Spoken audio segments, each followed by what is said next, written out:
You've been at this game a long while, Rumpole. Oh, yes, quite a while.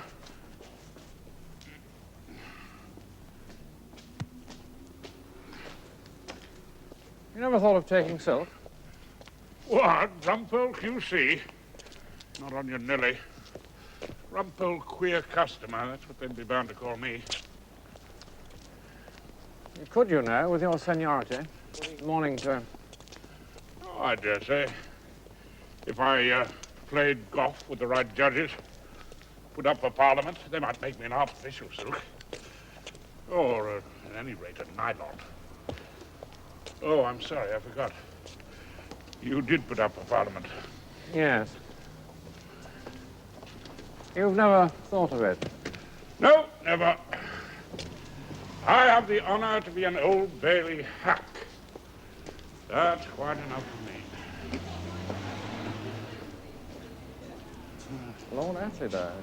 In Newgate Street, the city fathers, a stately law court did decree. And there it is. The dome and the blindfold lady. Yes, well, it's much better she doesn't see all that's going on. Complete with murals, marble statues, and underground accommodation for some of the choicest villains in London. Terrible things go on here. Horrifying things. Why is it I never go through these portals without a thrill of pleasure, a slight tremble of excitement? And why does it always seem a much jollier place than my flat in Gloucester Road, under the strict rule of she who must be obeyed? Morning, Harry. Morning, gentlemen. Morning, Harry. I'll have to give up. I'll have to give up, you know. Crocked up, I'm afraid. Oh, nonsense, Daddy. You'll go on for years. No, Hilda, no. They'll have to start looking for another head of chambers. Rumpole's the senior man. That is, of course, apart from Uncle Tom, and he doesn't really practice nowadays. Your husband, the senior man, how time flies.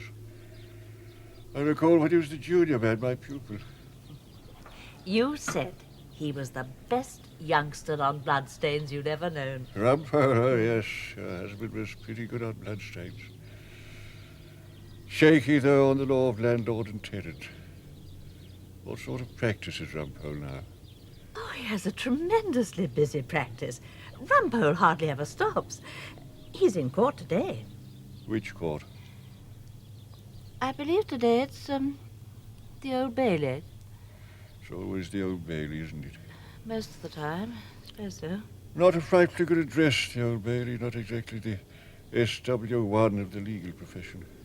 Oh, Rumpole only went down to the Bailey today because he knows the family. It seems they've got a young boy in trouble. Son gone wrong. Oh, very sad, that. Especially if he comes of a really good family.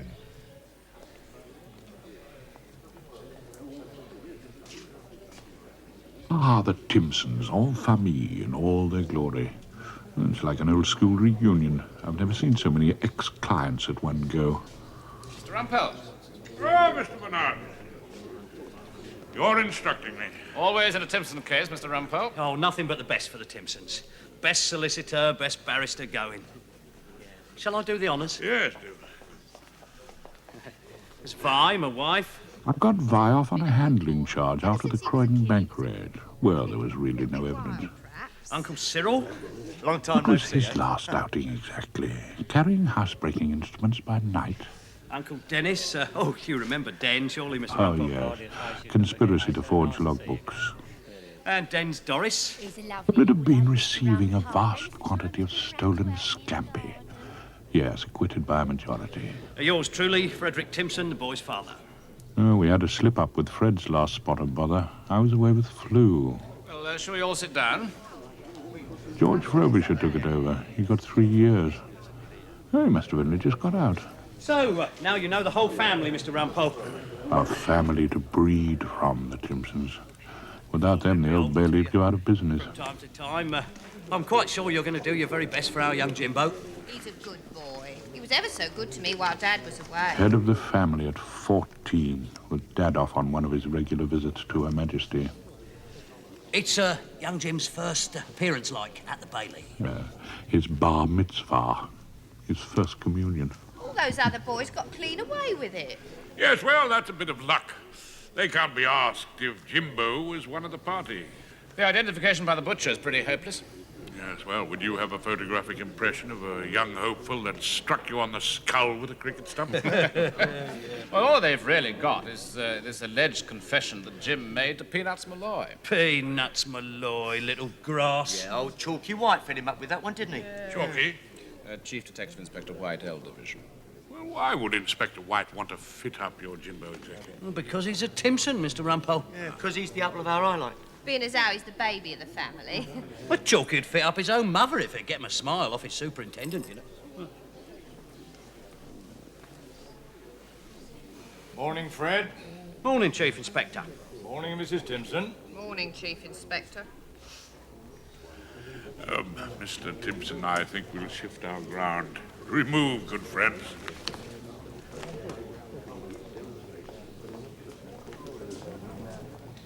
Now then, Mr. Timson, how exactly do you say Chief Inspector Chalky White fitted up your Jimbo? Which is the coffee? Ah, thank you, love. Yes, thank you. All right, that's it. Well, we put that little grass Peanuts into Jim's painting class in the remand home, didn't he? I see. So your Jimbo was supposed to have poured out his heart to Peanuts. Yes, thank you. We planned to do the old blokes from the butchers and snatch the takings. As if I'd bring up Jim to talk like that, in the nick. The Timsons ain't stupid. No, his dad's always told him.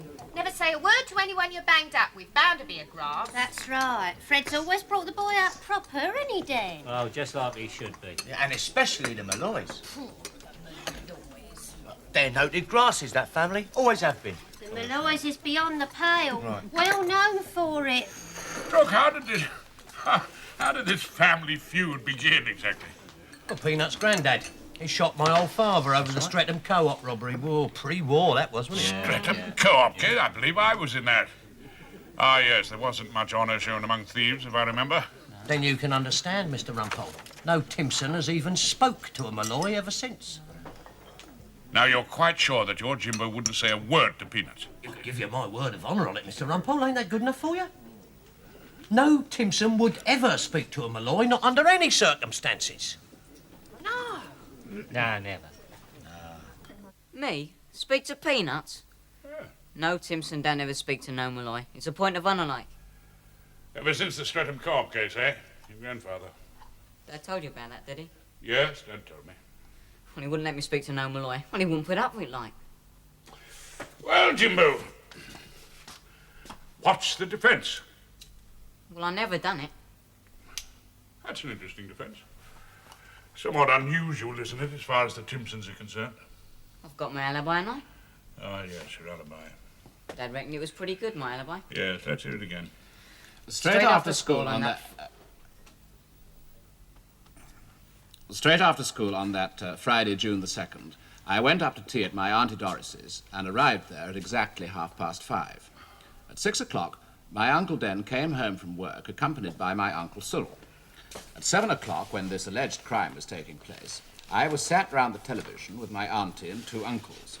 I well remember we was watching the newcomers. The family gave him that alibi. Clubbed together for it like a new bicycle. Thank you. Thank you.